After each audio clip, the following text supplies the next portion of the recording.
Hello and welcome to Take Refuge 3D with me, Peter. Welcome back, and if you're new here, welcome. And in this video I want to cover a plugin that I covered a while back, which has had some pretty significant changes.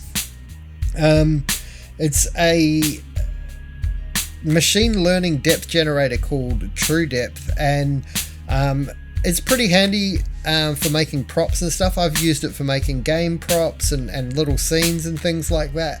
But it's had some additions lately. Like, I downloaded the latest version that I think a lot of, especially the plasticity gang, are going to find super handy, especially for like real super quick slick renders. Now I'm going to use this Lamborghini that I downloaded off Blender Kit.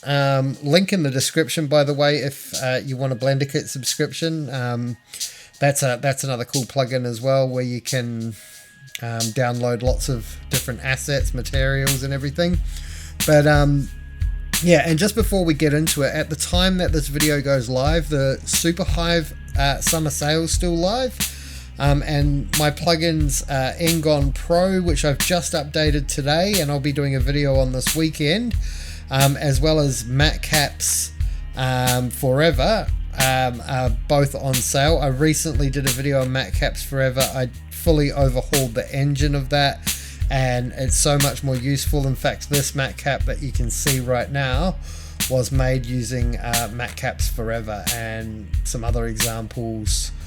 We got this one, which is a similar one, and they're just a heck of a lot more useful. And I specifically honed it, the sort of the matcap generating engine, to be specifically useful for hard surface and sculpting and modeling. So those are the intentions. I do plan on expanding it further in the future, but if you want to go and get a discount right now, you can. It's automatically applied on SUPERHIVE. I've also extended the sale to my Gumroad, including all of my plasticity plugins.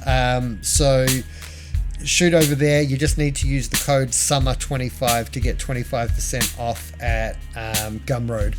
Okay, so let's get into it. So TrueDepth, and we'll just hide this Lamborghini briefly. All right. So the way that TrueDepth works is when you open it up, you've got these different, you need to install some dependencies first. It will prompt you to do that. So it says that my dependencies are installed, nothing to do here. And then you need to import your different models. So these are different sizes. So I just have the large one installed because I don't use the basic or the small. I think the small's maybe, yeah, it's not installed, but I just use the large one. So I just leave that one. I don't bother with the others. And what TrueDepth usually does, okay, I'll just get rid of all of this, is I'm going to open an image quickly. Okay, so here's an image that I took when I was on a recent trip to Tasmania. And now that that's loaded, we click generate depth map, and the algorithm's going to do its thing, and it's going to try and detect the different levels of depth from my image. Okay. It will take a few moments to load and generate the image, and in my case I'm running this photo from an SD card, so it might take a little bit longer, so I'll just skip ahead to when it loads. Okay, so now we've got our generated depth image. We can view it, right? And you'll see here it's quite subtle, but you should be able to see that there's darker bits and lighter bits, and this is what's going to generate our depth. So then we can go down to we go to flat relief and we go create mesh. Okay, and as you can see, I've still got my matcap on. So if we just change this to, oh no, it's on texture mode, but our matcap's not great, so we'll use something a bit more plain. And you can see here we've got this photo is now a 3D mesh. Now this is great for creating background props, but if you have like the correct kind of photos, you can make, like, you know, you can combine it all and make like sort of close-up props as well.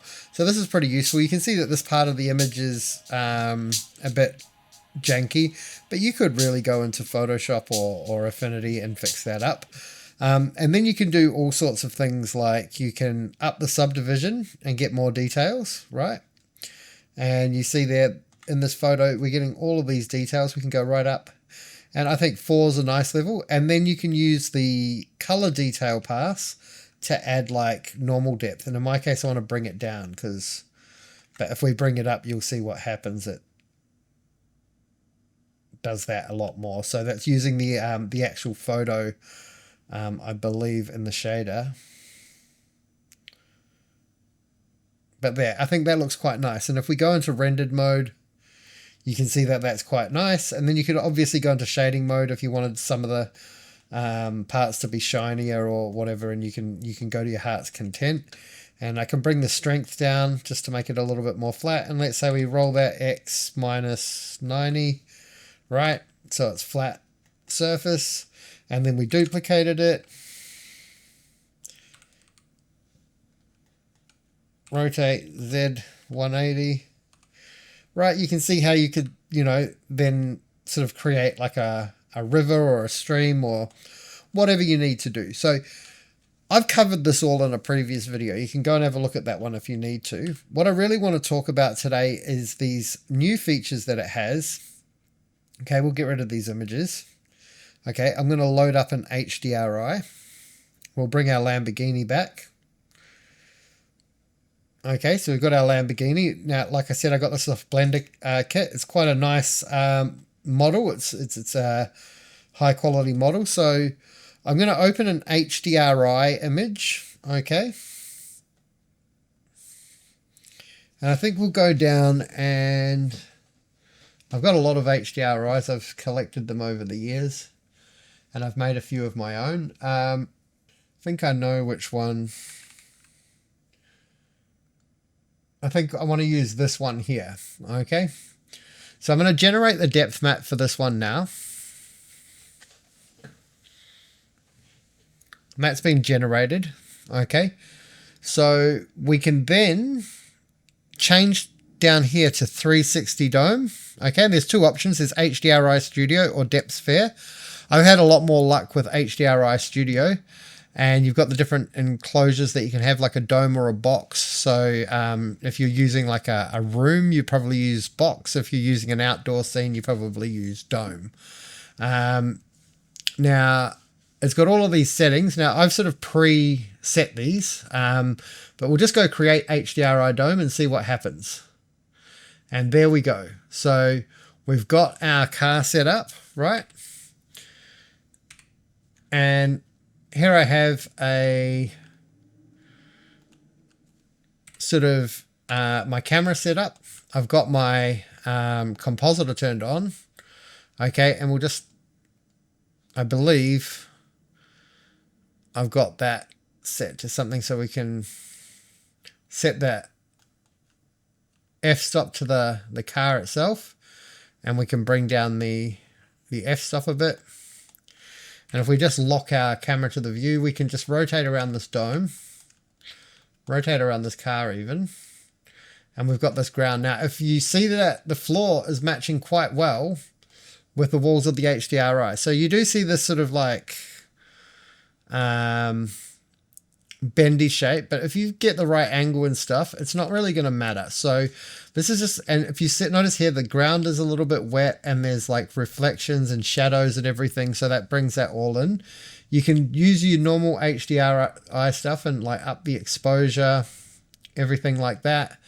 Gamma, tint, you can tint it. So you can get this looking really photorealistic. You can up the light output from the actual light source of the HDRI. Okay, we can hide the backdrop and just have that. Okay, and then you can also mess with the surface relief of the ground. You can turn wet patches on and off. So I've got them turned on. And if you make the coverage, you can make it like a completely wet ground like that with reflections. Or you can have these nice little patches, and then you can change the actual size of the puddles themselves. You can have the detail spread come in like that. But you notice the further you bring it in, the more it's sort of reflecting. So I keep it at a real low, like 0.3 kind of thing. And you'll notice that the lines here line up. So if we go to detail spread, they start to do that. So I'm keeping this quite low, and you just probably need to tweak these settings for each HDRI. But as you can see, it's not a lot of work. If I choose my camera and then just muck around with the depth here, there we go, and we can sort of then hit render, and bing bang bosh, there you've got it. That's quite a realistic looking render, and it's still going. It'll composite in a second. So there we go. That looks almost photorealistic, and it was pretty quick. Like, obviously if you put a bit more time into it, you could get like much more photorealistic results, but this is cool, like especially for like plasticity gang. Like, you know, the it's endless what you can do with it. Let's have a look at another example. Okay, so let's delete our dome. Okay, let's bring in this shisha pipe thing that I made in plasticity a few years back, and this is like an early plasticity project I did. I think I covered the whole process of making this on my channel in the early days. But let's bring in another HDRI, and in this case, bringing up Tasmania again. On another trip to Tasmania a few years ago, I made an HDRI inside of a church. Okay, it's not the best HDRI in the world because I didn't capture all of the light. But let's just see what happens when we make an HDRI dome for this guy. So let's create HDRI dome. Okay, so we've got this, and we can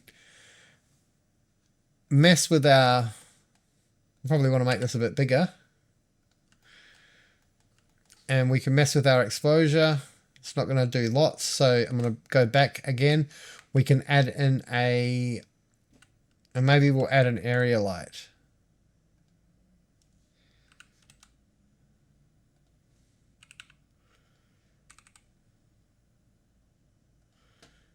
Bring the power up to something like 50. And then we can, and what this does is it just adds some cool reflections, right? So we can get our camera and change this to like 1,000.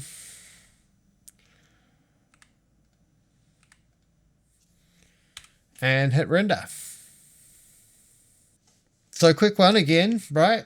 And you can see just with the compositing here with all the film grain and everything, I've done this all inside Blender, and I've just got this little chain here. You've got all of these quite recently added to Blender sort of nodes, so you don't even really need to go into Photoshop. So I can just press M on all of these and mute them, and you'll just see that's the original render. I add the film grain back in, the vignette, the chromatic aberration, and the streaks, and we get this sort of realistic effect. So like obviously this is not the best render because I was just like playing around, but once again fairly photorealistic. So look, I'll leave it at that, guys. There'll be a link for this in the description. I believe it might also be on sale at the moment, and I'll see you guys all in the next one. Cheers.